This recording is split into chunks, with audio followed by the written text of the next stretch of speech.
అప్పగిస్తున్నాం.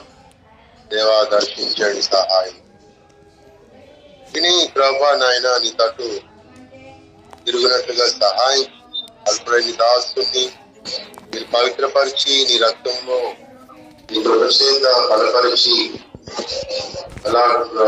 ఆత్మ సహాయంతో ప్రార్థన కోరుకుంటుండగా నడిపించండి. శక్తుల యొక్క ప్రణయమంతా నేస్తున్నాము, బంధించండి. మనసులు ఎంత విడుదల కావాలో అంత విడుదలకు ప్రభావం మీరు అనుగ్రహించండి. మీరే మహిమ పొందండి. మా ప్రభావం చేస్తున్నాము.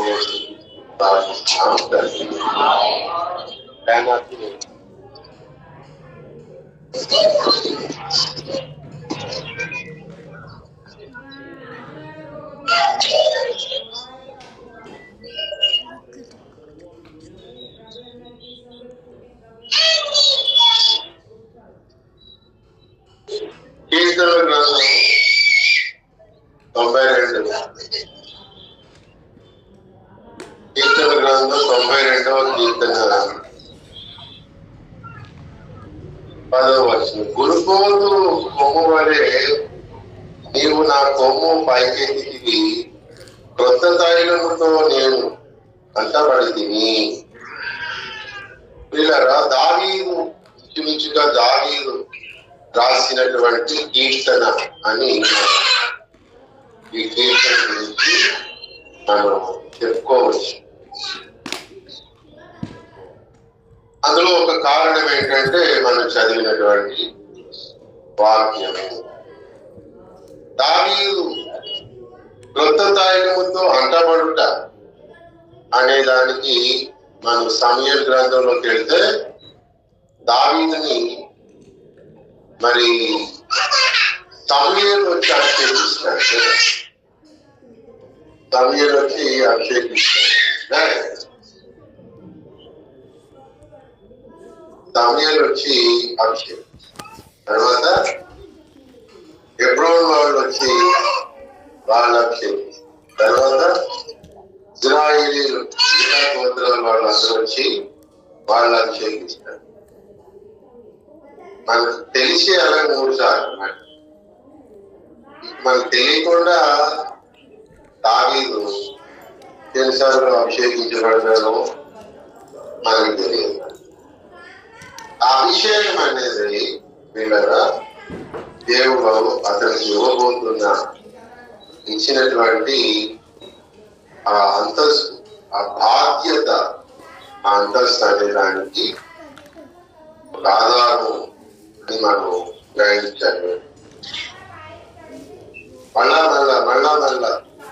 అభిషేకిస్తా ఉన్నాడు. ఏంటంటే దేవుడు కొత్త బాధ్యతలు దానికి అధికారము అప్పగించాడు అని అర్థం.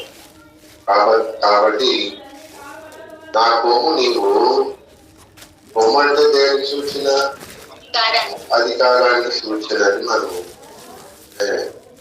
విన్నా అయ్యారు ద్వారా.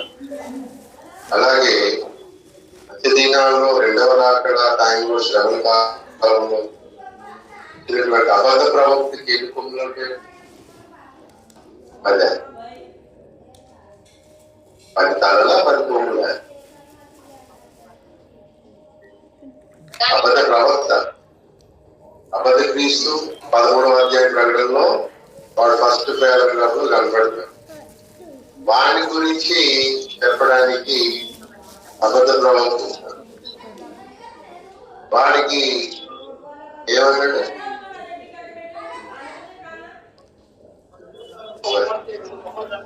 అది 2 కొమ్ములు. 10 కొమ్ములు ఎక్కడ ఉంది?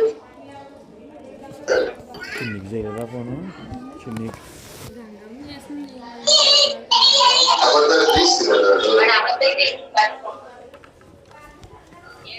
ఈ అబద్ధ ప్రవక్త అన్న వానికి ఎన్ని కొమ్ములు ఉన్నాయి? 2 కొమ్ములు. ఆ 2 కొమ్ములు ఎలాంటి వాట? వరపిల్ల కొమ్ములు ఉంటాయి.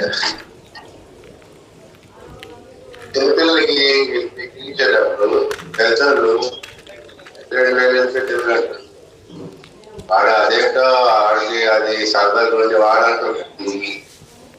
నాకే కాదు నీకు ఉన్నాయంటాడు. గొర్రెపిల్ల ఈ కొమ్ములు ఉంటాయా? గొర్రెపిల్ల వంటి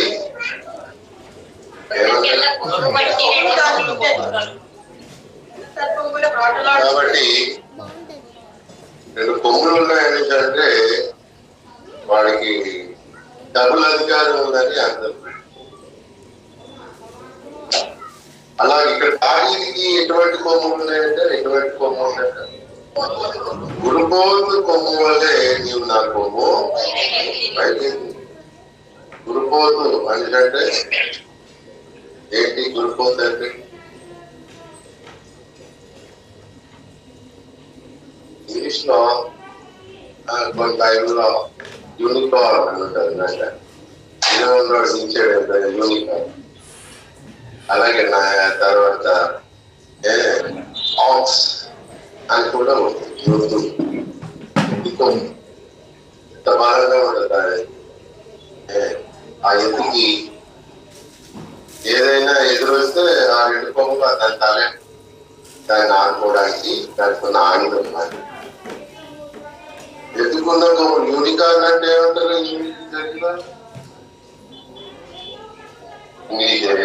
ఎంత అంటారా? అదేనండి తెప్పించాము. మట్టి కొమ్మలు దాన్ని డీటెయిల్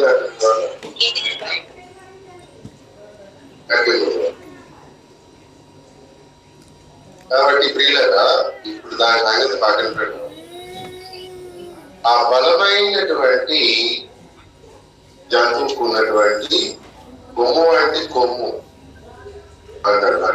అలాగూ నా కొమ్ము పైకెత్తింది అనేది చెప్పాడు. అంటే దేవుడు దావీదుకి ఇచ్చిన అధికారం దేవుడు ఏం చేశాడు?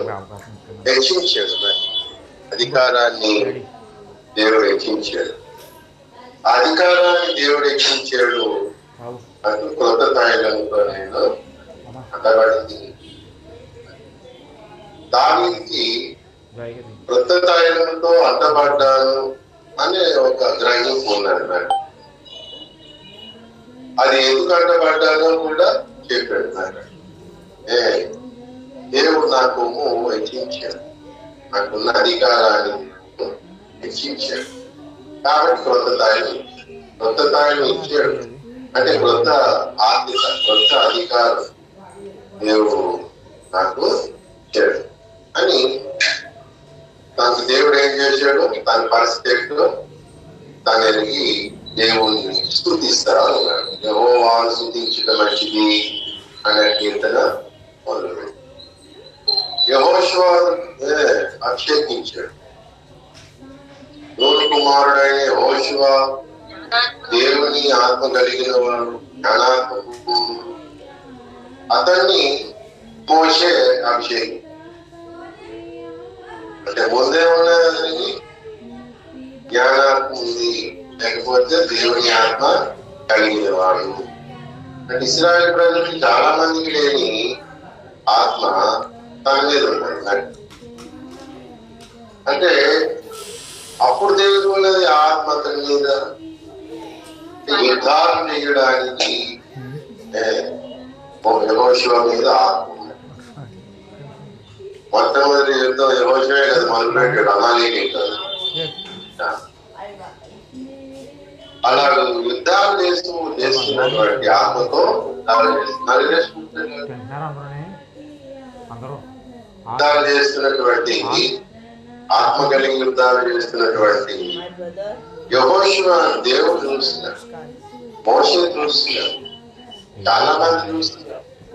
తాను కూర్చొని యుద్ధాలను గెలుచుకొస్తా ఉంటే ఇప్పుడు ఎవరిని ప్రభువా నేను నాకు తీసుకెళ్ళిపోతాను అంటున్నావు? ఈ జనాల మీద కాపరిగా నాయకుడిగా ఎవరు పెట్టాల అంటే నూను కుమారుడు యెహోషువ అతడు ఆత్మ పొందినవాడు. అది ఒకడే పోతాడు. 70 మంది మీద ఉందా లేదా? 70 మందినే దేవుడు మోషే ఆత్మ పాలు ఇచ్చాడు కదా.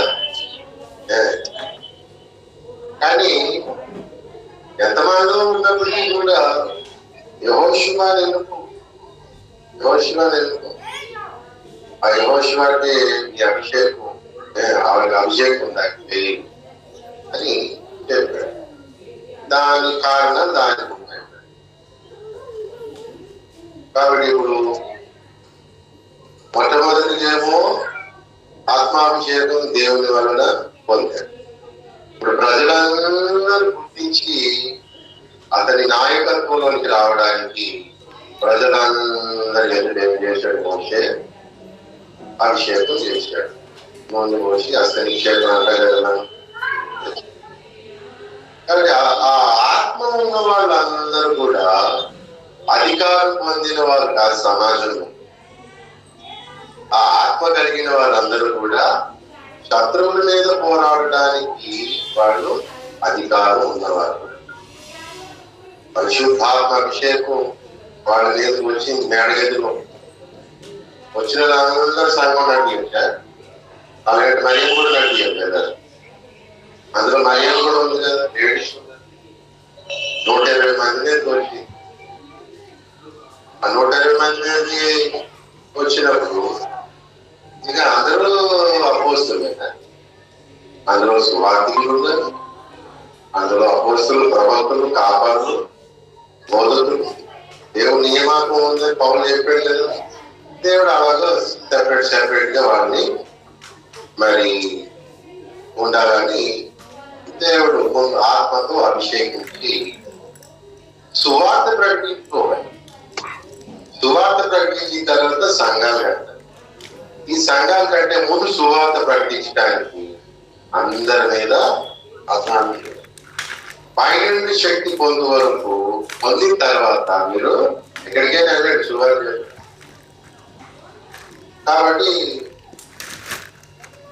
మరి సువార్త ప్రకటించడానికి తప్పనిసరిగా ఇప్పుడు ఏముండాల్సి వచ్చింది? శత్రువులతో పోరాటం చేయడానికి ఏం కావాల్సి వచ్చింది? యెహోషువకి ముందు పరిశుద్ధాత్మ అభిషేకం. అక్కడితో ఆగిపోలేదు యెహోషువ. అక్కడితో ఆ శిష్యులు, ఆత్మాభిషేకం పొందిన శిష్యులు అక్కడితో ఆగిపోలేదు. ఆ తర్వాత వాళ్ళు ప్రజలందరి మీద మరి నాయకత్వపు అధికారం కొరకు వాళ్ళేమో వారి మీద ఉన్న నాయకుల చేత అభిషేకింపబడ్డారు. అస్తనిక్షేపణ జరిగింది. అలా జరిగినప్పుడట దావీదు అంటున్నాడు, కొత్త తైలంతో నన్ను అభిషేకించింది, కొత్త తైలంతో కష్టపడుతుంది. కాబట్టి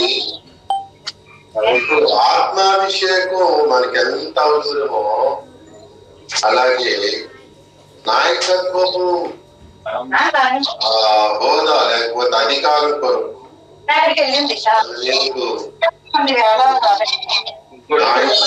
చేతులు ఉండడం అనేది, నిక్షేపణ చేయడం అనేది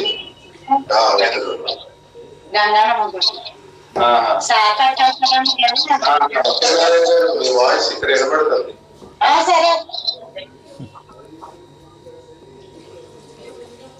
దేవునికి స్తోత్ర.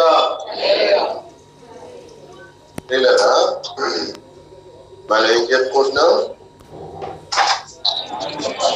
సత్యనారాయణ గారు వాయిస్ వినపడుతుంది.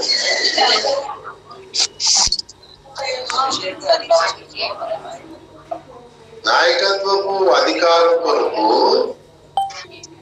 మనం మరి అభిషేకం లేకపోతే మరింత అసనిక్షేపణ అనేది పొందితే అప్పుడు ఏమవుతుంది? ఈ నాయకుల మీద ఉన్నటువంటి ఆత్మలో పాలు, అతని మీద ఉన్నటువంటి వలలు మన మీదకు వస్తాయి అని నేర్చుకున్నాయి కదా. దానికి పౌలు అన్నాడు, నా వలన నీవు పొందిన అస్తనిక్షేపణ వలన నువ్వేం చేయాలి? తిమోతికి రాసినటువంటి రిఫరెన్స్ అండి.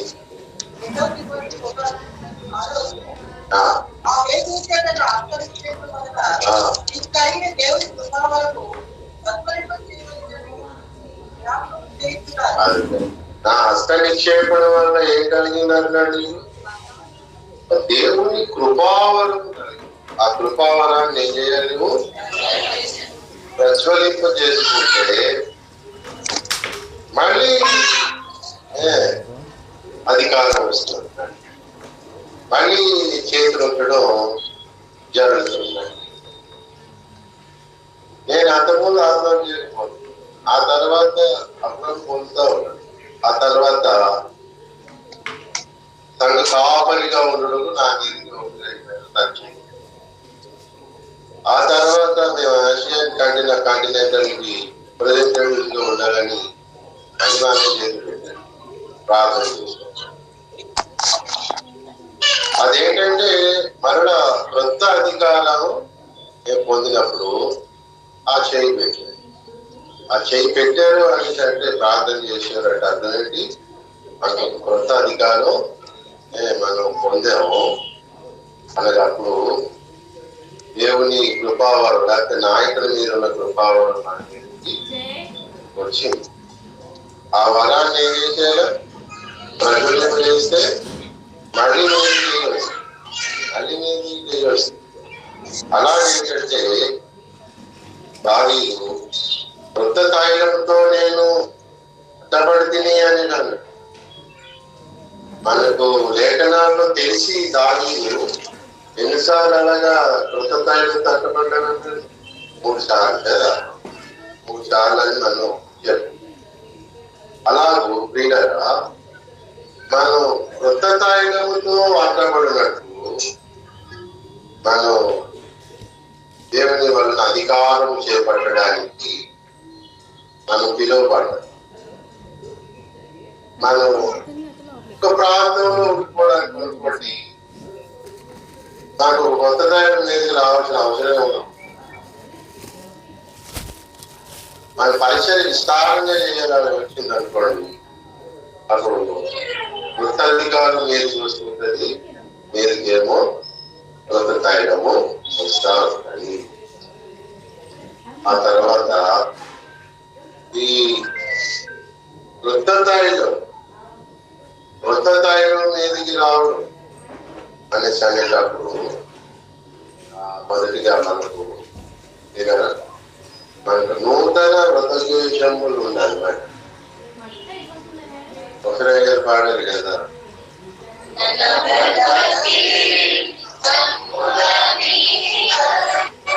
నూతన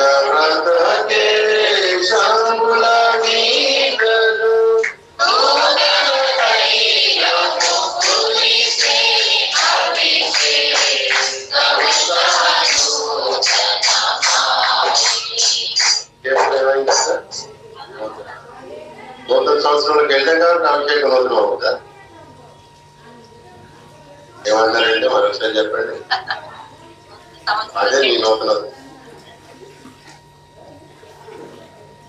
కొత్త సంవత్సరానికి వెళ్తే కొత్త అవుతుంది. కొత్త పారాషూట్ అనుకుంటే కొత్త దేవుడే మీకు వస్తుందా? కొత్త సంవత్సరానికి అయితే వస్తుందా? ఈ కొత్త తైలం వస్తేనే ఒక న్యూ ఇయర్ స్టార్ట్ అయిందని అర్థమైందా? మన మీదికి అభిషేకం వస్తే ఒక సంవత్సరం స్టార్ట్ అయింది.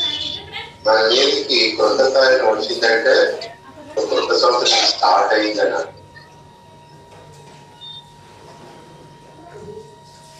నాకు వైజాగ్లో ఉన్నప్పుడేమో అక్కడ చర్చాలు జరిగేసుకుని కాదు, పడుకున్నాడు కాదు. ఇక్కడికి వచ్చే మొన్న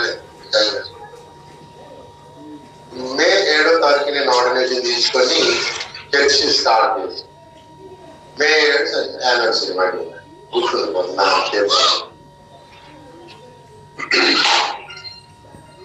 ఇప్పుడు అక్కడి నుంచి ఇక్కడికి వచ్చింది. ఇక్కడేమో మే 7వ తారీఖు, ఇక్కడేమో సెప్టెంబర్ 11వ తారీఖు. అక్కడ కొత్త సంవత్సరం ఎప్పుడు? మే 7.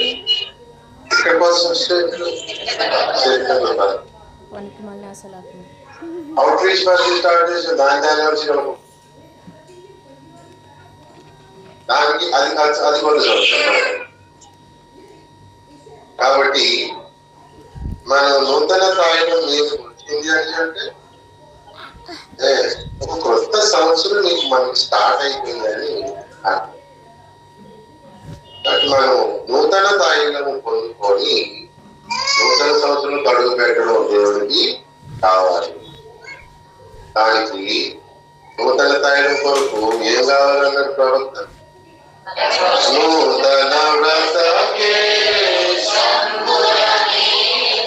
నూతన వ్రతకేశముల మీద నూతన తాయిలం. అయితే పాత వ్రతకేశముల మీద మళ్ళీ పాత తైలం పోస్తాను ఉంటే కదా కోతులు పాత తైలం ఉంటే ఉంటుందా? ఉంటాయి సార్ 2 లీటర్ దాకా అది ఎంత డబ్బా రాసుకున్నా పాత డబ్బాయే. కాబట్టి నువ్వు దేవుడు పైని నూతన తైలం పోయాడంటే వ్రతకేశములు ఎవరు కేశములు వ్రతకేశములు కావాలి. నూతన వ్రతకేశములు ఉంటే నూతన తైలం వస్తుంది. New year start. ఆ నూతన వ్రతకేశములు అంటే నూతన తీర్మానం, కొత్త తీర్మానం. గత సంవత్సరంలో చేసిన తీర్మానం మళ్ళీ రిపీట్ చేసి ఆ తీర్మానాన్ని అది కొత్త తీర్మానం కాదు. ఆ తీర్మానమే నువ్వేం చేసావు మళ్ళీ పరిపూర్ణం చేసుకోవడానికి ఆ తీర్మానాన్ని జాగ్రత్త పడు. కొత్త వాహనం కొన్నాం, 6 నెలలు వాడాక యాక్సిడెంట్ అయ్యేది రిపేర్ అయిపోయింది. దానికి ఏమో పాలిష్ అన్ని కూడా తీసుకోవచ్చు. అదే నెంబర్ ఉంటుంది, సాధనే కొత్తది. అదే షోరూమ్కి వెళ్ళి కొత్తది కొంటేనే అది వస్తుంది. అలాగా మన పాత తీర్మానాన్ని ప్రభు ఈసారి నాయన రోజు గంట చేస్తాను అన్నాను కదా ప్రార్థన, గంట చేస్తాను ప్రభు అంటే అప్పుడు కొత్త తీర్మానం కాదు. ఆ తీర్మానాన్ని బలపరుచుకున్నాం, ఆ తీర్మానాన్ని స్థిరపరిచాం. అంతేగాని కొత్త తీర్మానం ఉన్నప్పుడు ఏం చేయాలి? ఆ తీర్మానం అలా ఉంటూనే ఇంకొక బాధ్యత చేపట్టడానికి ఇంకొక తీర్మానం మనం చేయాలి. ఆ నూతన వ్రతకేశం వచ్చింది. ఇప్పుడు కొత్త ఇప్పుడు వచ్చాయి మాట దేవుడు చూడగానే అదే గుర్తు పెరిగిపోతుందని చెప్పి మళ్ళీ దేవుడి ముందు తీసుకొస్తాడు. అప్పుడు మూడు మళ్ళా దేవుడు తల మీద పోతుంది. నూతన తీర్మానాల కొరకు నూతన బాధ్యతల విషయమై నూతన తీర్మానాలు చేశాడు కాబట్టి వాడికి ఎక్కువైంది. ఇన్నాళ్ళు నాకేమో 2 షాంపూలు ఉండాలి తలస్నానం చేయాలంటే, ఇప్పుడు అర్ధ షాంపూ సరిపోతుంది. ఎందుకని వెంట్రుకలు అలా రాలిపోతున్నాయి కాబట్టి అర్ధ షాంపూ చాలు. శ్రమకాలం వచ్చేసేటప్పటికి ఆ షాంపూ చుక్క కావు మీద చుక్క ఇలాగైనా మొత్తం అంతా రాజు తలస్నానం అయిపోతుంది. ఊడిపోయిన కాలేదండి బయట మనకి అప్పుడు కటింగ్కి వెళ్ళాలా, అప్పుడు తీసి 3 అవర్లు వేయించుకోవాలా, అది ఏ గొడవ ఉండదు. సరే కానీ మనం ఎప్పటికప్పుడు ఏం చేయాలి? హెయిర్ ఫాల్ అయిపోతుంది అన్నప్పుడల్లా లోపల సంగతి ఏంటి అనుకుంటున్నాను. నేను అది కానీ పైన ఎగిరి పోతుంటుంది, మరి పట్టి పోతుంది. మరి తలస్నానం చేస్తే నన్ను ఎగిరి పోతాయి, పోతుంది లోపల దాన్ని సాగు చేయాలనుకుంటున్నాను. ఈ పోయినా పర్లేదు కానీ ఆ తీర్మానాలు అనే వెంట్రుకలు పోతే అభిషేకం కూడా ఏమవుతుంది? గుడిగించే సంవత్సరానికి అభిషేకం కదా. కాబట్టి మనం హెయిర్ ఫాల్ క్రిస్టియన్స్ గా ఉండకూడదు. మనం ఎలా ఉండాలి? హెయిర్ గ్రోత్ క్రిస్టియన్స్ గా మనం ఉండాలి. ఎందుకో తెలిసిన ముందు ఆత్మాభిషేకం పొందినప్పుడు నీకోసం కానీ తర్వాత నూతన స్థాయిలో పొందడం అది దేవుని కోసం. ప్రేమించుచున్నావు నీతిని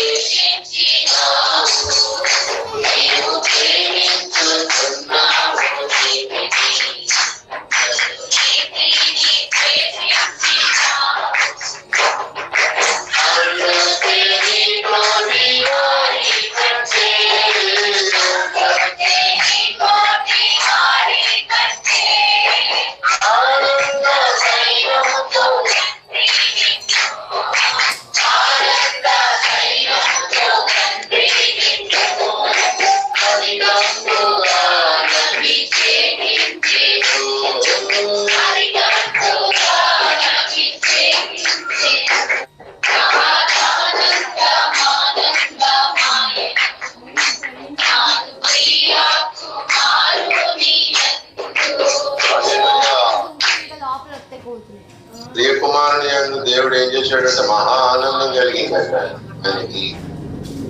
మహా ముందు ఆనందం ఉంది, ఇంకా మళ్ళీ రెట్టింపు ఆనందం. కాబట్టి ఇప్పుడు మన వల్ల దేవునికి ఏం కావాలి? రెట్టింపు ఆనందం చేయాలి. కుమారుడు అంటే తండ్రికి ఏం చేయాలి? అధికమైన ఆనందాన్ని కలగజేయాలి. సామెతల్లో సొలొమోను అంటాడు, జ్ఞానము గల కుమారుడు తన తండ్రిని కీర్తన సారీ ఏది 11 పాపం మంచి అలా చెప్పాలి.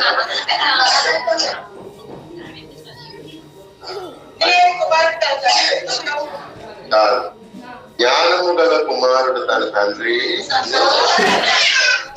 సంతోషపడుతూ, ఇక ఆ జ్ఞానం కూడా దేవుడు అభిషేకంలో ఒక పాటగా దేవుడు ఇస్తాడు. ఇప్పుడు జ్ఞానము గల కుమారుడు తన తండ్రిని సంతోషపరుచు అంటే ఈ జ్ఞానగల కుమారుడు ఏం చేస్తుంటాడు? ఏం చేసాడు కానీ ఏసై ఈ లోకానికి వచ్చాక అబ్బా అది తండ్రికి ఎక్కడలే ఆనందం. ఎందుకో తెలిసిన పరలోకంలో లేనిది భూలోకంలో మాత్రమే ఉన్నది ఏంటంటే శిక్ష పొందే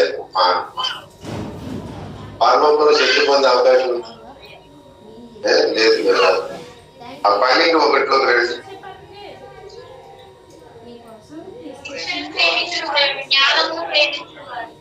శిక్షను ప్రేమించేవాడు కాబట్టి జ్ఞానం గల కుమారుడు తన తండ్రిని అంటే ఏం చేసాడు? అతను శిక్షని ఇస్తాడు. శిక్ష ప్రేమించాడు కాబడేనా I love you punishment, I love troubles, I love difference, I love అని ఎవరైనా నాకు చాలా కష్టాలు చాలా ఇష్టం నన్ను కొట్టండి మెడలో వీలు కొడితే మనకి మేలు పడుతుంది. అది లోపం లాగా కానీ దేవుని దృష్టిలో మాత్రం ఇదిగో తండ్రి ఈ చిత్తము నెరవేర్చుట కొరకు నేను వచ్చి నీవు నా శరీరమును దేంట శరీరం ఆడిని తనడానికి యెహోవా దూతగా ఇశ్రాయేలు ప్రజలు వెళ్తుంటే ముందు కదా సంహారం ఆయన నామున నా నామం ఆయన ఉన్నది జాగ్రత్త అనే శరీరం అలాగా ఈయనే ప్రభావం ఈయన వచ్చాడు దేవుడు ఈయనేది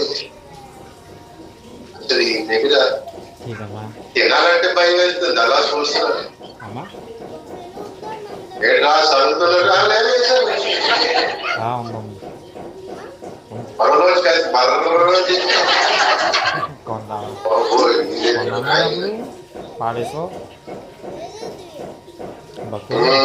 మళ్ళీ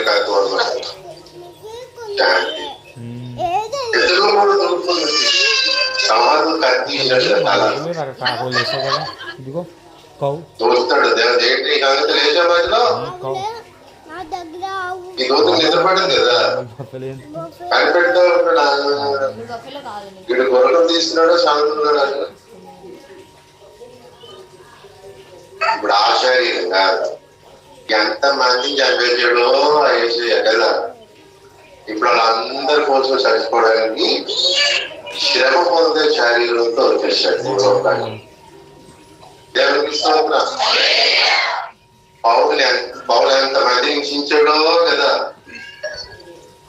అననీయ ప్రవక్త ఏంటి దగ్గరికి దేవుడు వచ్చి యేసయ్య అననీయ చిత్తం ఇప్పుడు తాసు వాడైనటువంటి ఆ సౌలు దగ్గరికి పోయి తెంగన వీధిలో ఉంటాడు తెంగను వెళ్ళి ఆయనకి కలిపోయి తను బాధపడతా ఉన్న ప్రార్థన చేస్తూ నువ్వు వస్తావని చెప్పాను ఎక్కడికి లేదు అవుట్రీచర్లు లేదు మోస్తాయి ఆ సౌలు దగ్గర సాగును కోరుకుంటే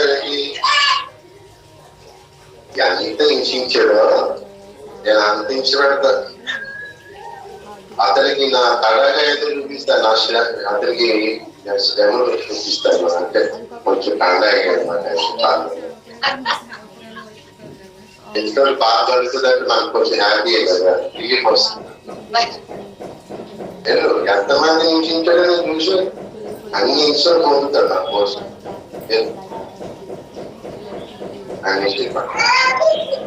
అలాగే మరి ఏసే ఇశ్రాయేల్ ప్రజలు వెళ్తుంటే ఎప్పటికీ భయం కదా యెహోవా దూత పుణ్యమైన చంపేస్తాం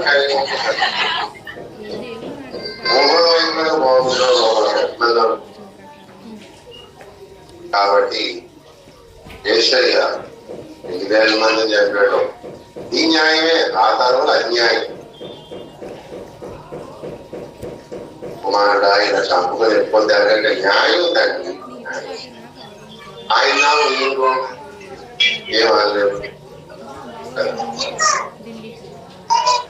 ఇశ్రాయేల్ ప్రజలు యెహోవా అంటే ఈ రోజు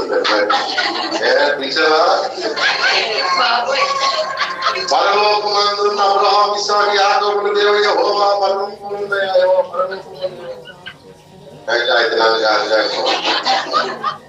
ఎంత భయం ఇశ్రాయేల్ ప్రజలు బయట సత్య సత్యం కడుపులో గుండె నిండా ఉన్న సడుగులు సడగలేకపోతే తెలిసి మనకి సరిగ్గా సత్యం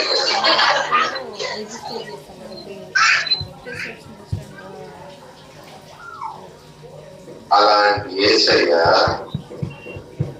2000 సంవత్సరాల టైంలో అంతకంటే కొన్ని కోట్ల మంది కూడా ఆయన ప్రాణము అవును కదా అర్థమై ఉంటుంది నేను ఎంతమంది నిగించిన అందుకంటే ఎక్కువగా నిగించుకోవాలని పోయాడు దేవుని స్తోత్రం. కాబట్టి జ్ఞానము గల కుమారుడు జ్ఞానము గల కుమారుడు అంటే ఎవరు శిక్షను శిక్ష అంటే ఇష్టపడాలి దేవుని కొరకు శిక్ష ఎవరైనా మనం తప్పులు చేసి శిక్ష శిక్ష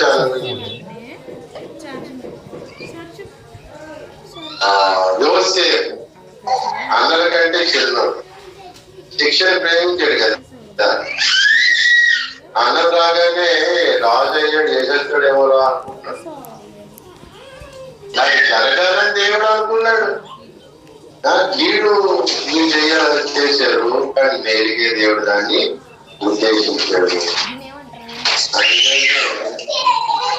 ఇంత మార్పేంటి అనుకున్నాడు మరి ఇంత మార్పేంటి అసలు మనమా అని ఈడ అందరూ మాట్లాడుతున్నారు తమ్ముడు భయపడాల్సింది అందరూ భయపడతారు బాగుంది మరి అలాగే ఉంటుంది దేవుడు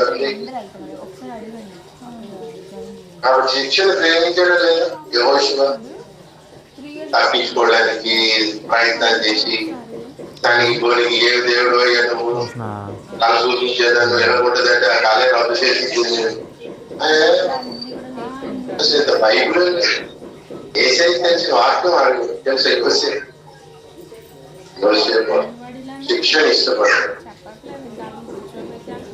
అలాగే మన యేసయ్య కూడా శిక్షను భూలోకంలో ఉండి శిక్షలు అనిపించడం కొంచెం కష్టమే కాదు కదా. చిన్నప్పటి నుంచి శిక్షలు అనిపిస్తా ఉన్నాం కానీ యేసయ్య శిక్ష లేదు తెలుసా. మనలో శిక్షించడం తెలుసు కానీ శిక్ష లేదు.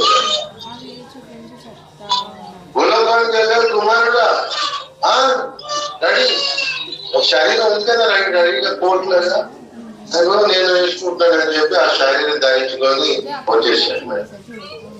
వచ్చేగానే ఆనందమానందమాయను నాడు ప్రియము మహా ఆనంద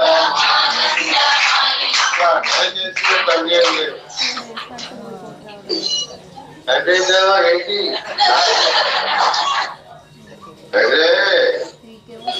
ఓన్లీ బిగాటెన్ సన్ అక్కడే ఇది కుమారుడు అనిపించుకుంటాడు నా కుమారుడు. ఇప్పుడు చూడండి నా కుమారులకు ఎవరైనా శిక్ష పొందుతారా? మీకు ఇష్టమైన శిక్ష ఆ లోకంలో అలా గుడి ఎక్కడికి వెళ్ళిపోతాడు బయట దేవా ఏ లోకానికి అయినా పంపు కానీ ఇక్కడ పంపండి ఆయన. నువ్వు ప్రమోషన్స్ ఇచ్చిన ఇవ్వకపోయిన వాళ్ళని ఆ భూలోకాన్ని మాత్రం పంపు బాబు. అందులో మన లేడీస్ ఉన్నాయి కదా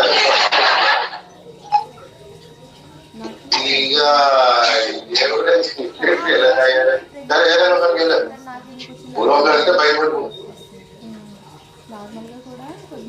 గబ్రియల్ వస్తే ఎవరు రామని అడిగినకి పార్సీగా చేశారు. అక్కడ పార్సీగా సైతాన్ ఏమో అక్కడ అడిగించాడు. ఎట్లా నువ్వు పంపిస్తున్నావు గొడవ అయిపోతుంది ఇద్దరికి పక్కన తేలటం లేదు మాట. అలా వెళ్ళిపోతా ఉంటే నికాయ చూశాడు. ఏంటి ఎందుకు గొడవ మనోడితో గొడవడు నికాయతో ఎట్లా నీ గొడవ ఆయన మాటలే ఏర్పడేదేమో గలవాడు మాట. ఇది కేవలం సందేశం పడుతూ గొడవ పోసుకెళ్ళాడు. కానీ నికాయ మాత్రం అడగాడు. అర్థం తీస్తే 2 అంచులు 10 ఉంటుంది కదా అలా మాట్లాడతాడు మరి నికాయ. మరి నికాయతో సార్లకి ఏం చేశాడంటే సైతం కూడా వదిలిసిపోయాడు. మరి అయితేనే మాటలు ఏర్పడి కలవాడు కదా. ఒకసారి మికాయిలు వాదిస్తాడు, ఒకసారి వాదించాడు ఇంకా నాకేంటి అని చెప్పి పక్కన దోచి చేయకపోతాడు. మరి అలాగే యూదాలో భూలోకం అంటే ఏంటి మా లాశామతి గారు దేవదూత రావాలన్నా పైన ఎందుకంటే ఈడొకడు ఉంటాడు మాటలు మాయ చేసి అలా ఆయమ్మ ఇక్కడ చేయడం దేవతలాగే దేవతలు చేశాను నేనే ఒకడు దేవతా దాంట్లో ఆ పైన చూసుకుంటారు కానీ ఇవన్నీ ఎందుకు మాత్రం తెలియదు. అంత మాది జ్ఞాన టికెట్ కాదు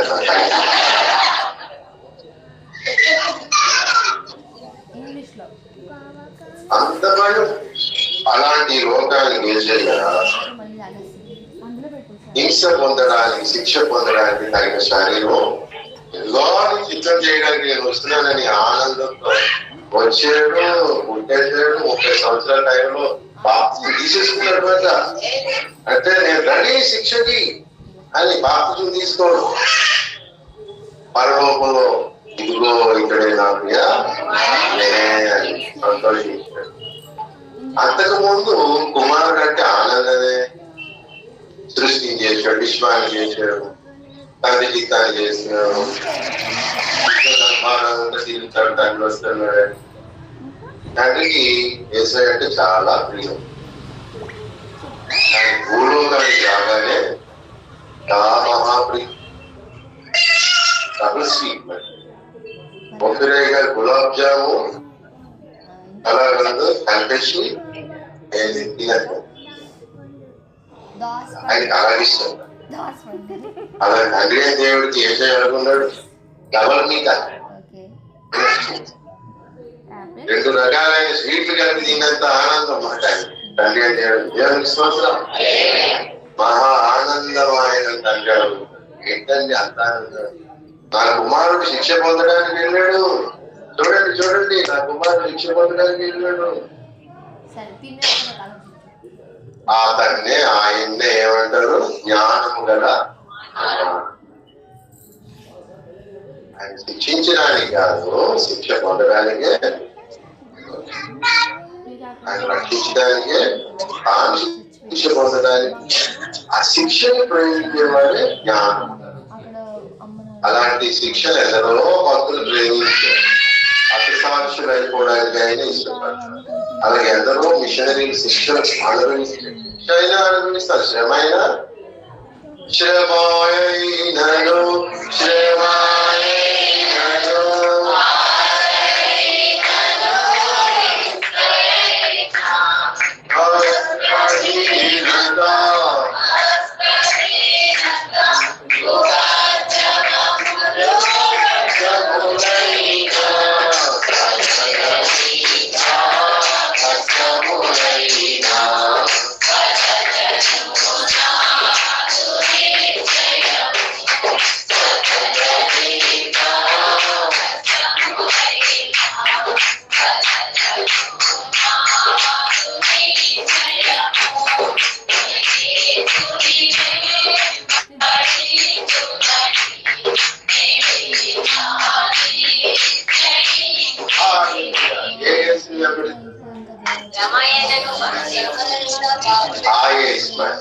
పొందిన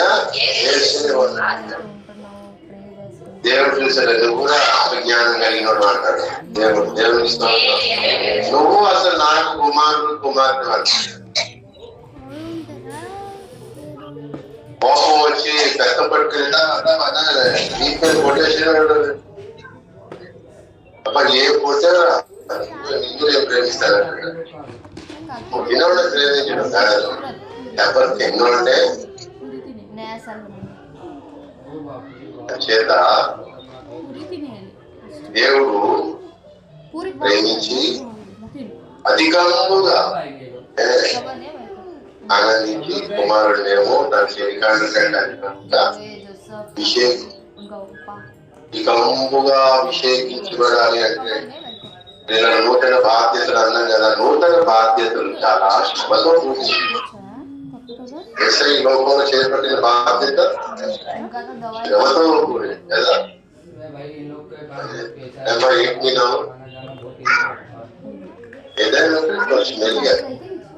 अरे अभी तो आई है, शादी में से गई थी, अभी तो ये लोग के साथ में ही आए वो लोग। पूछ దేవుడు అప్పగించిన బాధ్యతలైనా మనకి एक महीना उनके आने के बाद आए। पूछ ఎక్కువ బాధ్యత, పెద్ద ప్రమోషన్ కావాలంటే ఎక్కువ శ్రమ ఉంటుంది.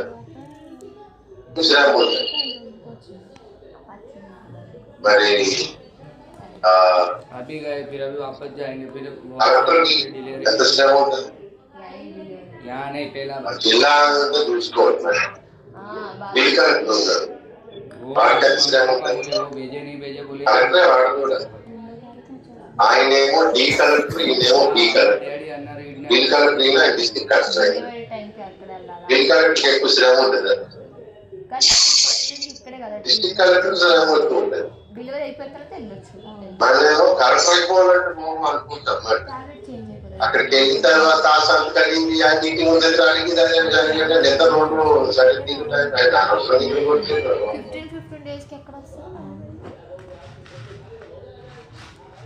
కాబట్టి మనము నూతన బాధ్యతను పొందాలి అనుకుంటే నూతన తైలాభిషేకం ఇస్తాడు, కానీ దానికి ఒక నూతన తీర్మానం. దాని కొరకు నూతన తీర్మానం చేయాలంటే ఈ బాధ్యత కొరకు ఎంత శ్రమ అయినా నేను అనుభవిస్తాను, ఇష్టపడతాను అంటే దాన్ని ఆనందించి అధికముగా ఇతరులకంటే అధికముగా ప్రభా నేను ఎక్కువగా అందరికంటే ఎక్కువగా నేను ప్రార్థన చేస్తాను. విజ్ఞాపన ఆత్మ దానికి ఉందా లేదా? విజ్ఞాపన ఆత్మ దగ్గరగా 12-10 కదా అక్కడ విజ్ఞాపన ఆత్మ కరుణను అందించాలి. అలా కుమ్మరించినప్పుడంట దావీదు కుటుంబం అని అంటారు. కుటుంబాలుగా వాళ్ళకి లాభించారు. ఉదయం కుటుంబం అనుకున్నాం కదా, కుటుంబం కష్టం. చదవండి ఆ వాక్యాన్ని, రిఫరెన్స్ చెప్పండి. ఆ,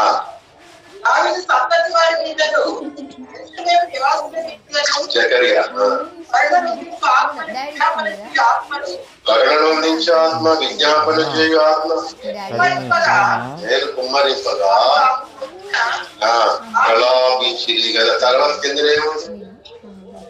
ఏం కుటుంబంగా లాస్ట్ ఫైనల్ గా ఏమన్నాడు అలా అధ్యాయం ముగిస్తే జ్ఞాపన ఆత్మ, కరుణనందించే ఆత్మ వస్తే కన్నీరు ఇస్తారు మరి.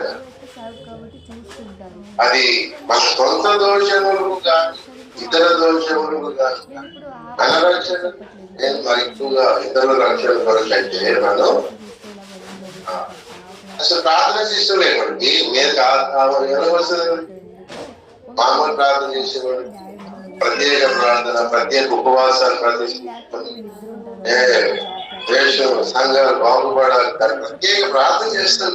దాని కొరకు ప్రత్యేక ఉపవాస దినాలు ప్రతిష్ఠించుకుంటారు. రోజుకి ఒక గంట ఎక్స్ట్రా. ఎవరో నాకు మొన్న చెప్పారు, రోజుకి ఒక గంట అవుట్ రీచ్ కొరకు నేను ప్రార్థన చేస్తాను అని చేసి ఎన్నా చేయలేకపోతే అలాగా స్పెషల్ గా ప్రతిష్ఠించుకుంటారు. అప్పుడు వాడి మీదకి ఆత్మ వస్తుందంటే కొత్తగా బాధించి ఉపవాసం ఉంటామంటే అది కష్టం. కొంచెం లేట్ అయినా కొంచెం అనుకోండి వేసేదా ఉపవాసం అంటే కాదా? అది కాదంటే నిజమా? వాళ్ళకి నేను రాత్రి టిఫిన్ లేదు, ఈరోజు రాత్రి టిఫిన్ కరుణలో నుంచి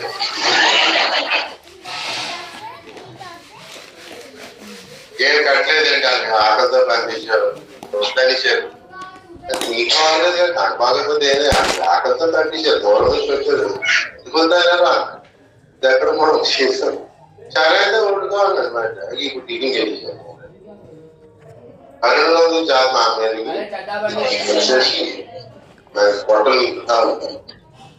ఇప్పుడు స్పెషల్ గా ఆయన కొరకే ప్రార్థన చేయాలి. అప్పుడు ఏం వస్తుంది? అది ముందు తీర్మానం చేయాలి. ప్రభు 40 దినాలు ఉపవాసం ఉంటారు ప్రభు ఆయన అంటే దేవుడు ఆనందిస్తాడు. ఇది శ్రమ అయినా ఏం చేస్తున్నది అమ్మాయి అబ్బాయి అర్థం చేస్తారు. అందరూ ఆనందించి దేవుడు ఇప్పుడు శిక్షను ప్రేమిస్తున్నాడు. ఉపవాసంతో ఉంటానని అంటే అప్పుడు ఉన్న చర్చి మెంబర్స్ అందరికంటే నేను ఎక్కువగా అభిషేకిస్తాడు. ఊరికనే దేవుడు దయచేతులు ఆత్మ దయచేయండి అంటే నీలో ఉన్న మానవాత్మ పోవాలని జాగ్రత్త అంటారు. చూడు నూతన సమాధి చూస్తారు అందరూ. డెడికేట్ అవ్వరు కానీ నాకు అభిషేకం తెచ్చి ఏం చేసుకుంటాం అంటే ఎవరైనా స్వస్థపరుస్తాడు. చాలా కష్టం కదా అది, శ్రమ కదా అది స్వస్థపరచడం. కృషి మీద కూర్చుంటాడు అలాగంటే ఎవడమే వీడి కరెక్ట్. ఇప్పుడు వీళ్ళకేమో అభిషేకం అందరికీ. ఇప్పుడు మనకి ఏ అభిషేకం కావాలని చెప్పాడు అందరికి. మనం అక్కడికి చెప్పి అక్కడ బాగా వాకించండి ఇవన్నీ తర్వాత ఆ ప్రసంగాలే అక్కర్లేకుండా మన ప్రార్థనతో కదిలించబడినట్టుగా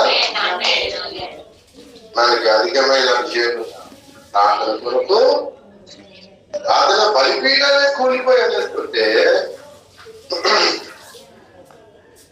అభిషేకం పొందకపోతే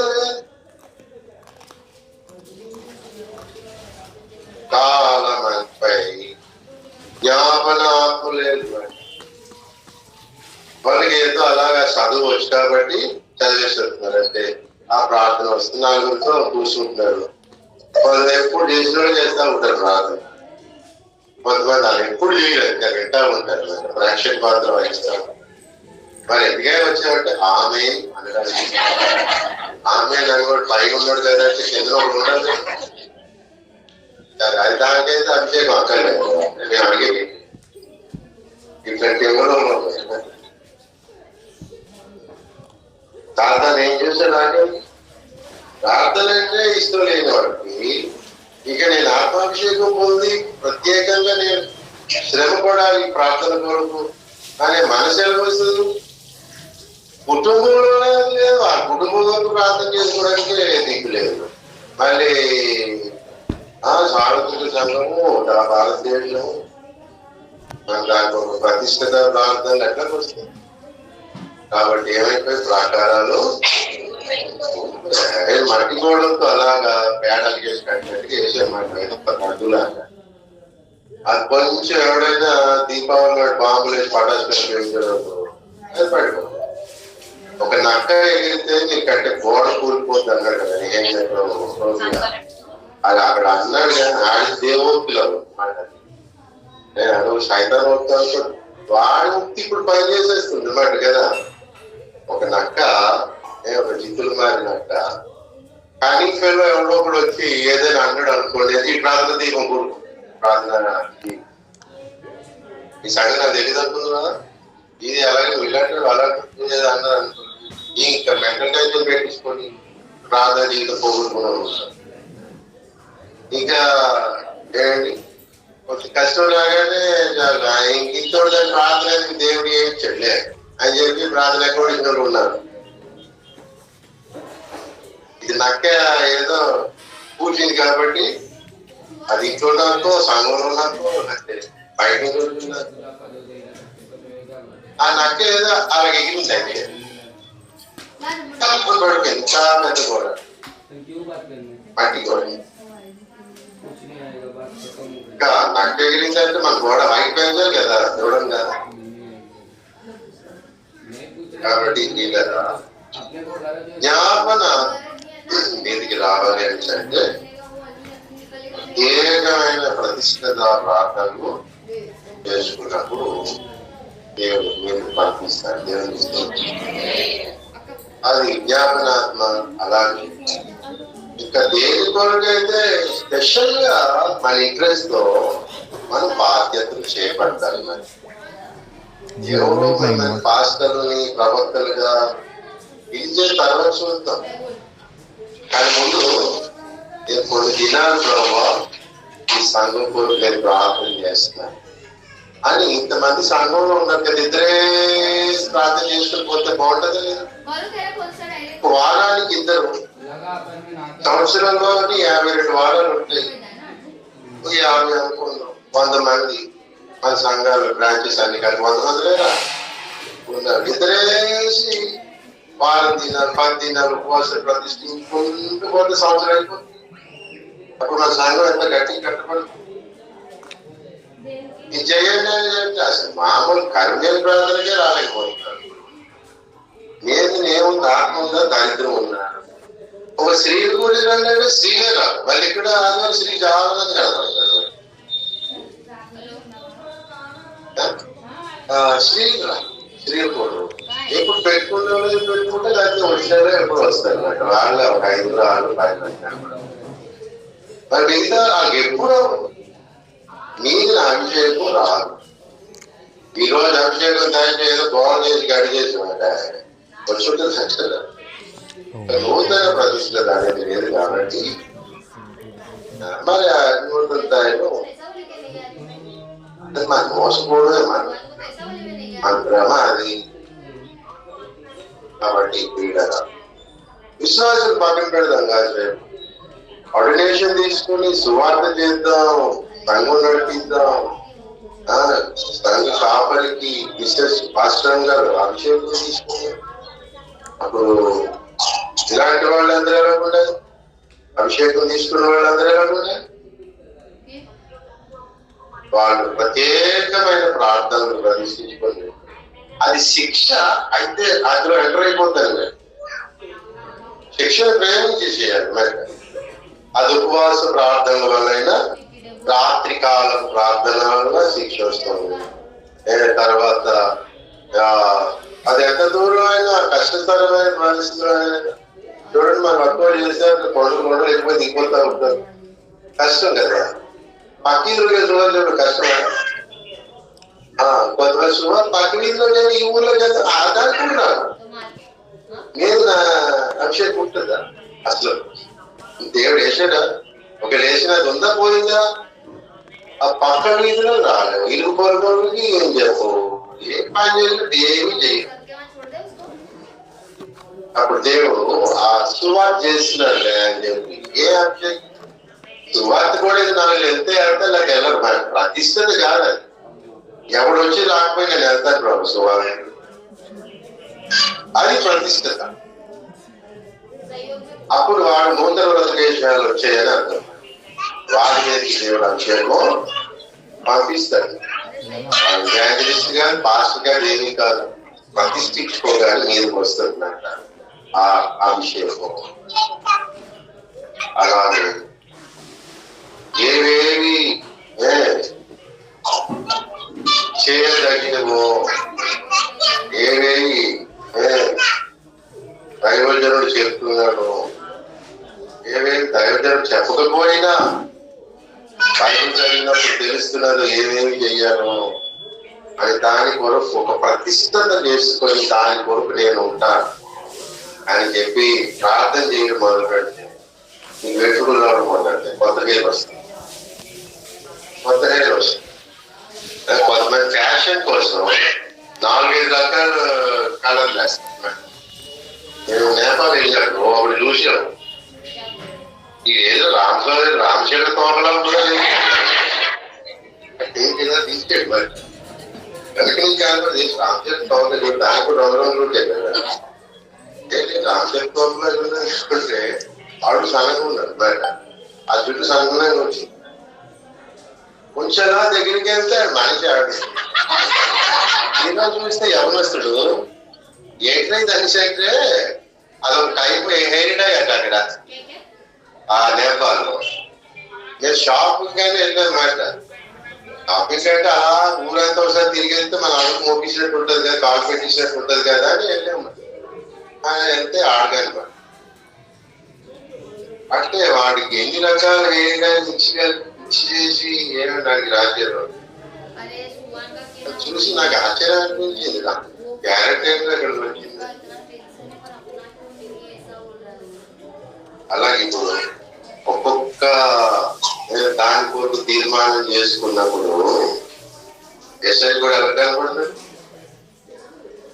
సైనికుడు నేను దాని కొరకు ప్రతిష్ఠించుకున్నట్టే సైనికుడు ఎప్పుడు అనుకుంటాడు, జోకర్లో ఉంటాడా. వాడి ముఖం చూడగానే టెరిబుల్ ఫేస్ మాట, వాడి ముఖం చూడగానే కోపంతో ఉంటాడు. అవసరం సైనికుడు బామ్మరిదైనా కోపంతో చూడలేరా వెళ్ళిపోవా అంటే వాడి జాబ్ అయిపోతాడు. బావులు ఏమైనా పని చేయకూడదు అని చెప్పేసి పోసేయడమే. దయాలారాజు చేతిలో వాడి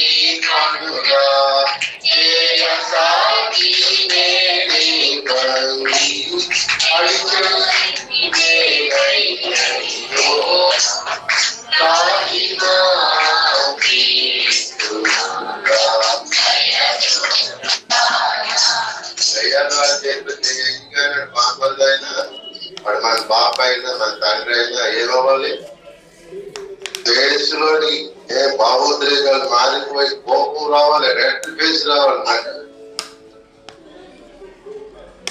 ఎట్లా బామ్మ అయితే ఏంటి అలా కోపంగా కనపడుతున్నా ఫేస్ మారిపోయింది అనేసి అంటే కొండబుద్ధితే ఏమవుతుందా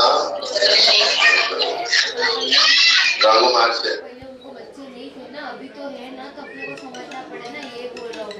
గొర్రె ఏమవుతుందంటే ముదిరి కొండ ముదిరి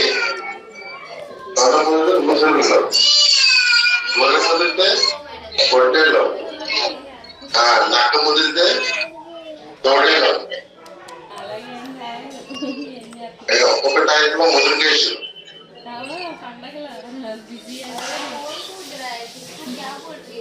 తయారు చేతిలో చేసేయడానికి మనకి ఏమవ్వాలి, కోపం రావాలి.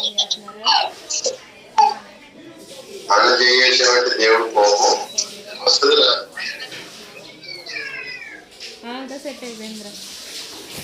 చేత సైనికుడిగా ప్రతిష్ఠించుకుంటే, పరిచారకుడిగా ప్రతిష్ఠించుకుంటే, జ్ఞాపనకర్తగా ప్రతిష్ఠించుకుంటే ఎన్నున్నాయో కదా.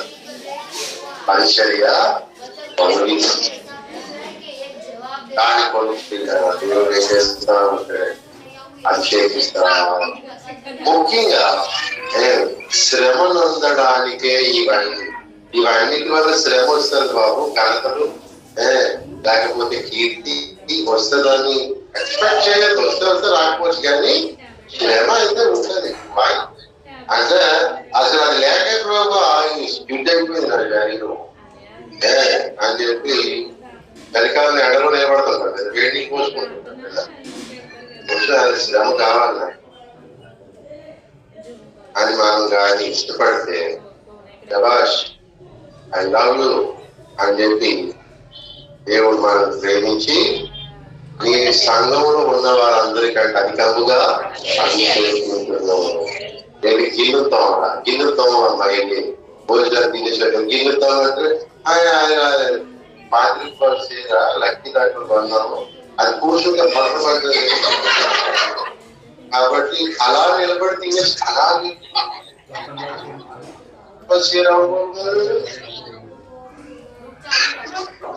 కొంతమంది ఉంటారు ఎస్కేప్ అభిషేకం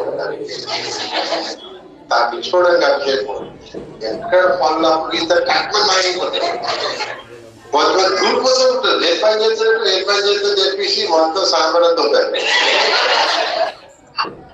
ఏడు సాంబార్ మీరే చెప్పే శ్రమను ఉంటుంది. కొంచెం గుర్తులో ఉంటుంది. నేను చేస్తానంటే నేను చేస్తాను. కొంతమంది గుర్తుకొని బాధిపోతుంది. నేను చాలా చెప్పాను. ఓఫీరయ్య గారు మొన్న ఆండ్రాయిడ్ ఏమో కూరగాయలు కటింగ్ చేయడానికి ఎవరు రెండంటే ముగ్గురు వచ్చారంట. అది గ్రూప్ లో పోస్ట్ పెట్టి చూసారు ఓఫీరయ్య గారు. నేను వస్తానంట. ఏమి పిల్లలకి పరిచయం చేయడం పని పాత్ర మూడవడం నాకు ఇష్టం. వాళ్ళు తినేసిన పళ్ళే కడగడం నాకు ఇష్టం. అంత పెద్ద ప్రభుత్వం ఆ ఏజ్ లో. చిన్నప్పుడు ఆ గుళ్ళో చేపలు వేసేవాడు. మనం మాత్రం చేపలు వేస్తూ ఉంటాం. కార్పెట్ వేయాలంటే ఊళ్ళో ఉండదు బాబు. ఒకరికెళ్ళి అక్కడ గిన్నెతో ఏ కష్టం చెప్పండి అది చేయి బాబు. సులభమైన చేయడం కాదు. పార్టీ గారు వడ్డింటే పుణ్యం వస్తుంది అని ఇక్కడ కాదు. నేను వడ్డించుకోగలదా లేదా? అది పెద్ద కష్టమే ఉందండి. ఏది కష్టమైన పని చూడండి. బాత్రూమ్ స్త్రీలు ఉన్నాయి, పరిస్థితులు ఇంటికి వచ్చారు. కప్పు కొడితే కదా, కప్పు కొడితే ఆ బ్యాక్ రూమ్ అందరికి ఇబ్బంది కదా. బాత్రూమ్ కడిగేద్దామని ఎంతమంది ఉంటుందండి. షోయింగ్ అన్నట్టు ఇక్కడ ఉండాలా? విమర్శించడం లేదు. ఏది ఎవడు ముట్టడు ఆ పని చేసి అంటారు. నేను ఎవరికి డిఎఫ్ఏ ట్రైనింగ్ లో ఉన్నప్పుడు చేసేవాడు. ఇప్పుడు అవకాశం కుదరడం లేదు. దేవుడు అనుకుంటే అక్కడ చేసేవాడు. ఇక్కడ చాలా అక్కర్లేదు రాయించుకోలేదు. ఆ డ్యూటీ కాదు అక్కడ. నేను లీడర్ చేయించాలి. కానీ నేను వెళ్ళి అందరి మాత్రం కడిగేవాడు. నేను వెళ్ళి బట్టలు అప్పుడు చెప్పాను కదా సైజులు చూడాల్సి అని. వాడు వారం రోజులు బట్టలు పెడితే అందులో పురుగులు వస్తూ ఉంటే నేను వెళ్ళి 2 రోజులు ఆ ఏరియాలో నానబెడతాడు. చూడనే లేదు. మళ్ళీ వాడు చూడు వాలీబాల్ ఆడుకుంటుంటే వాడి బట్టలన్నీ ఉతికి కంపు పోయాయి కదా. ఉతికి తప్పు పెట్టి మంచి వర్షం వస్తుంది కానీ వాడికి తెలియకుండా ఆడబెట్టి మళ్ళీ అది తీసుకొచ్చి మట్టు పెట్టి వాడి గడ్డి పెట్టగానే ఎవరు కనిపించింది, ఎవరు వస్తుంది నేనే నాకు తెలియదు అన్నట్టు చెప్పాలా? ఎవరు తెలుసు కదా. అప్పుడు నేనే ఆ మనిషి. నాకేం బాధ అనుకుంటే నేను వాళ్ళకి ఇలా ఆడుకుంటానంటే వాడితో కలిసి ఆడేవాడు చాలా మంది. కానీ వాడికి నాకు ఎప్పుడు పడదు అసలు. అలాగే ఆడబట్టే చెప్తేవాడు. ఎందుకంటే గిట్టుకోడు మాత్రం చెప్తే మనకి మంచితనం వస్తుంది. కానీ మనకి ఇష్టపడే దేవుడు బాగుంటుంది. మనకి ఏది కష్టంగా ఉంటుందో ఇబ్బందిగా ఉంటుందో ఆ పనిలో దూరిపోవడం. దేవుడు చూసి నిన్ను అభిషేకించారు అనుకుంటాడు. వీడికి శ్రమ అంటే ఇష్టమే, కష్టం అంటే ఇష్టమే. ఎవడి పట్టించుకొని పని అంటే వీడికి కొంతమంది వాళ్ళ పట్టిగా విమర్శిస్తున్నారు అనుకోకండి, పిల్లలుగా భావిస్తున్నాను మన జాగ్రత్త పడ్డాయి. ఎక్కడ అక్కడ వదిలేస్తా ఉంటారు మనం, పని నిమిషాల్లో తీసుకెళ్ళి పర్దం తీసి కొంచెం తోడు తెలుసా అక్కడికి వెళ్ళాలి తెలుసా. అసలు ఏంటి అవసరం ఇక్కడ ఏముంది అని గమనించి అది కష్టమైన చేసి నేర్పిస్తున్నాను. అంటే వాస్తవంగా కష్టపడిపోతారు, మీరు ఎవరు చేయట్లేదు, ఎంత మాట్లాడుతున్నట్టు ఈ కష్టం కోసం అని అది అంత కష్టపడి ఈ కష్టానికి దేవుడు అభిషేకం. కష్టం జరగబడి బైబుల్ ధ్యానం చేస్తా ఉండడానికి కోర్టులు ప్రతిష్ఠించుకుంటే ఈ బైబుల్ రాసిన వాళ్ళ అభిషేకం మనకు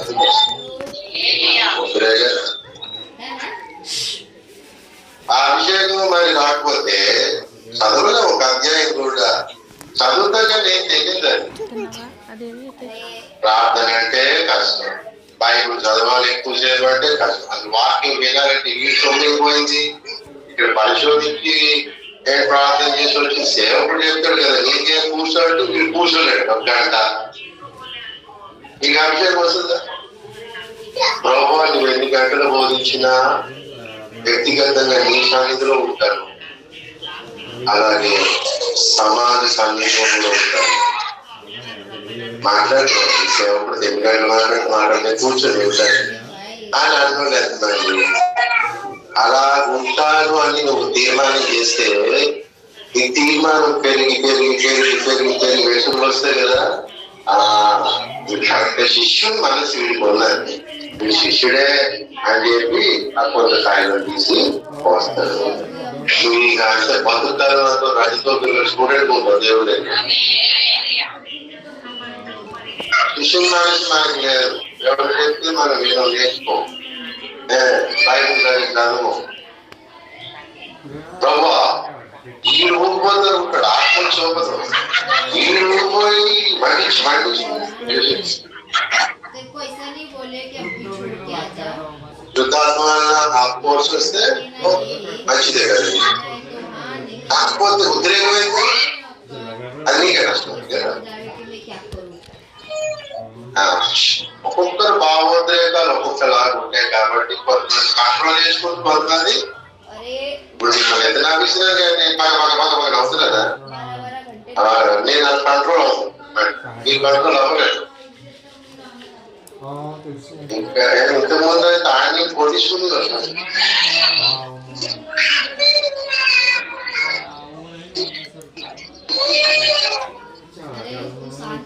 కాబట్టి ఈ బైబుల్ రాసేవాళ్ళ యొక్క అభిషేకం కొంచెం అంటే దీని కొరకు తీర్మానం చేసి అలా సాగిస్తా ఉంటే వ్యక్తులు రాగారు. ఇంత నూరులాగా చిన్న వచ్చింది గుడి గీసేది వాడి మీద నూరుకు వస్తే ఏమవుతుంది? అదే జుట్టు ఉందా లేదు, నల్ల అయింది కదా. గుడి గీసినప్పుడు ఆగిపోయలేదు కదా, 10 రోజులు పోయినా చేసాము, 4 రోజులు పోయినా అయితే కాకపోతే లేదా మరి అభిషేకం కూడా అడగపోతుంది. 2-3 రోజులు తీర్మానం గట్టిగా ఉండి 1వ తారీఖు నేను 2-3 తారీఖు మేనేజ్ చేసి నేరుగా రాదు. చూస్తాడు, నెల చూస్తాడు, 2 నెలలు చూస్తాడు, 3 నెలలు చూస్తాడు. దేవుడు వ్యక్తులు ఎదిగిన దాన్ని బట్టి నేను నూనె పోయాను అనుకుంటాడు. ఆయన మా పారాషూట్ ఆయిల్ టేస్ట్ చేసుకోవడం ఆ నూనె చూస్తాడు. ఈ లోపు ఏమైనా మళ్ళీ మాకు అయిపోవాలనుకున్నా వీడి తీర్మానాలు మళ్ళీ నేర్చిన జ్ఞానము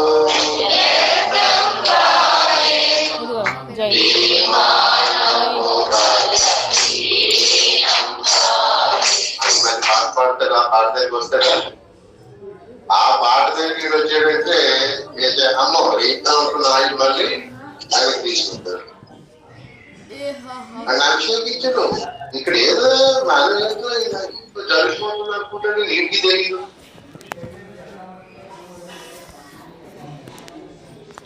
తీర్మానం బలహీనము కాకుండాట్లుగా తీర్మానాల మీద తీర్మానాలు చేసి తీర్మానాన్ని స్థిరపరచుకుంటా ఉన్నారు. ఎప్పటికప్పుడు ఆ వెంట్రుకలు పెరుగుతా ఉంటాయి. మన దేవునికి స్తోత్రం. జుట్టు ఒత్తుగా ఉంటుంది. పోషించినా ఇంకా వేసే సత్యప్రగా చదువుగా నాయన రాయమంటాడు. రాయడాడి మాది రాయలేకపోతే రాయ నాకేమో ఇంత రాయలు ఎలాగైతే తడిసిపోదు తక్కువ రోజు ఎక్కువ చూసేసి వస్తాడు. రాసి ఆయన కోట్లాగా ఒప్పి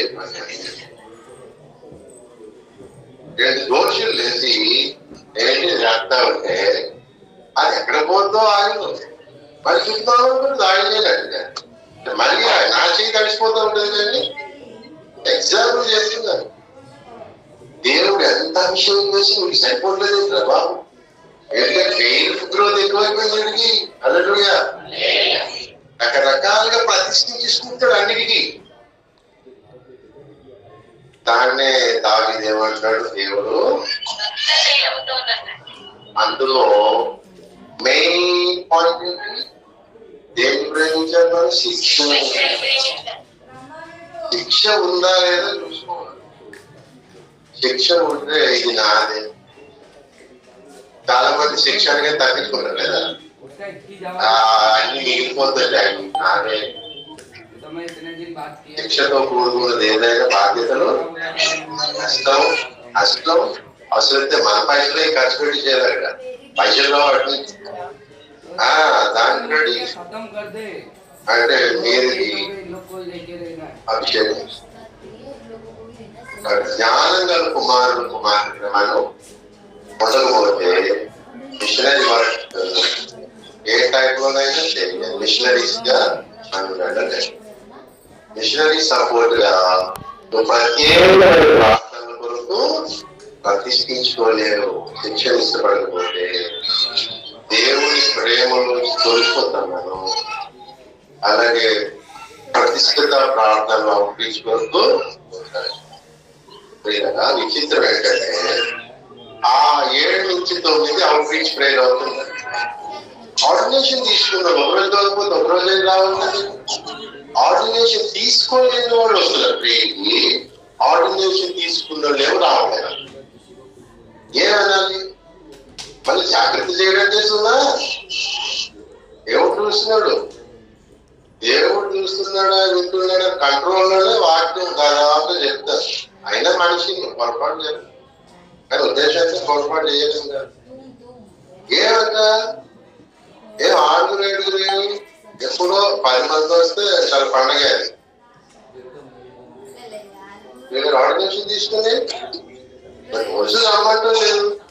రోజు కూడా జరగదు. బుధవారం జరగదు, శనివారం యూత్ మీటింగ్ జరగదు, ఆదివారం జరగదు. 2 రోజులు యూత్ మీటింగ్ వచ్చి యూత్ పిల్లలు రాలేరు. అప్పుడు పెన్షన్ కావచ్చు కదా. తీసుకుని అటు రాక ఇటు రాక అందులో నా కొడుకు చేస్తున్నారు, అవుట్రీచ్ కూడా చేస్తున్నారని ఫ్యామిలీ ప్రేయర్ మానేసి రావాల్సి వస్తుంది. నేను అందులో సత్యప్రకాష్ అంటే డాడీ ఈరోజు ప్రార్థన చేస్తున్న ఫ్యామిలీ అంటే ఇందులో జాయిన్ అవుతారు. ఆర్గనైజేషన్ తీసుకొని ప్రతిష్ఠత ఏం చేసుకోండి.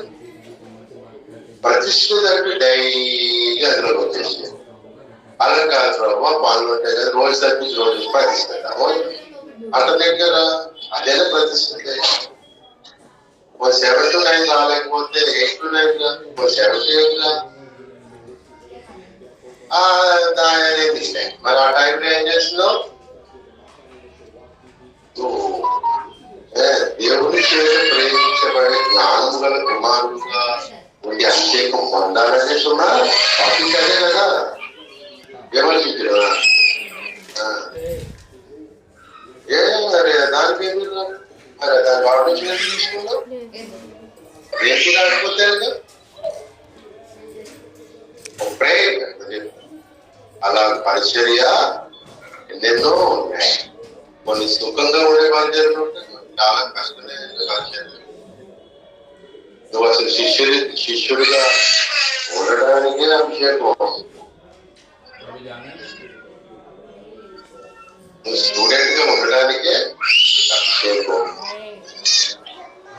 అలా నువ్వు స్టూడెంట్ గా ఉన్న తర్వాత ఏది బాధ్యత చేపట్టాలో అది చేయడమే నీకు కష్టం.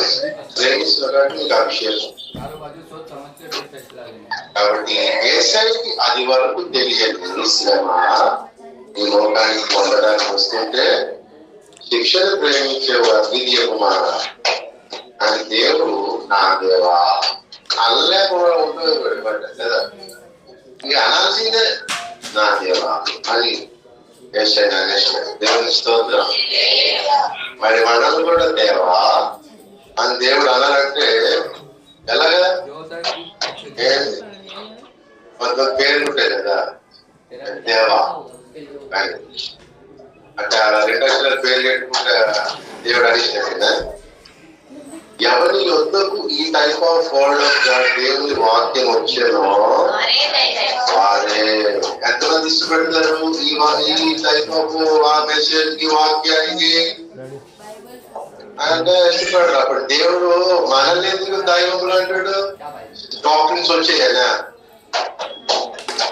డాక్టరీన్ సత్యం వచ్చిందా లేదు? Very good. ఒక స్టెప్ మనం పెరిగాను. దేవుళ్ళు అయిపోవడానికి దైవములు అయిపోవడానికి కంప్లీట్ కావాలి. నీకు రావాల్సిన వాక్యం స్త్రీలుగా నీకు పురుషులుగా నీకు భార్యలకి భర్తలకి పాస్టర్స్ కి ఎవరికి రావాల్సిన వాక్యాలు వస్తూ ఉండాలి. వస్తూ ఉండాలి. వస్తేనే దాన్ని ఆచరణలో పెడతా ఉంటే మనం దైవము అనే వస్తుంది. ఎలాగైపోయినా కానీ దైవములు దేవదూతలు మేమే అవలేకపోయాము. అది అవ్వాలంటే ప్లేస్ మారాలి బాబు.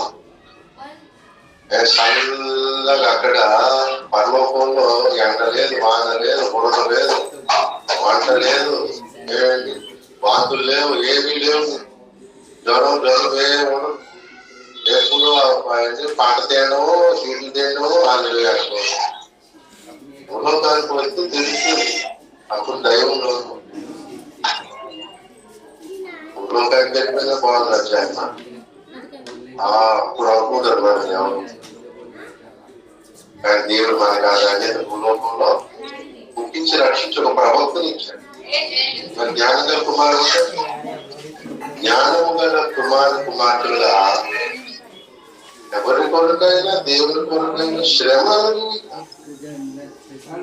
అనవసరంగా ఎవరికి ఇచ్చినా ఇస్రాయేల్ ప్రజలకు శ్రమ కలిగి వారి స్వాతంత్రం ఎందుకంటే శ్రమ కలిగి శ్రమ పొందడానికి పిలువబడ్డాం కానీ శ్రమ పెట్టడానికి. జ్ఞానం గల కుమారుడు అయితే శ్రమ పొందుతాడు ఇతరుల కొరకు దేవుని కొరకు. బుద్ధిహీనుడైతే శ్రమ పొందుతాడు. సాతాను మనల్ని బుద్ధిహీనులుగా చేయడం. అలా కాదు మన మీద అభిషేకం ఉండదు కాబట్టి ఒక యోధుడుగా బలము కలిగి వాడిని మనం కాబట్టి దేవుని ప్రజలుగా మనం అభిషేకం పొందిన అసలు పొందిన ప్రజలుగా మనం మరింత నూతన తైలం కొరకు ఆశపడుతున్నాం. మనల్ని అనేకులు జ్ఞానం గలవారు అనేకులు రక్షించగలదు కదా. అనేకుల్ని రక్షిద్దాం. దాని కొరకు ఈ రోజు మరొకసారి ప్రతిష్ఠించుకుందాం. దేవుడు మనకు సహాయం చేయగాక. ఆమేన్. ప్రార్థన చేసుకుందాం. ఇంతవరకు కూర్చున్న ఒకసారి లేచి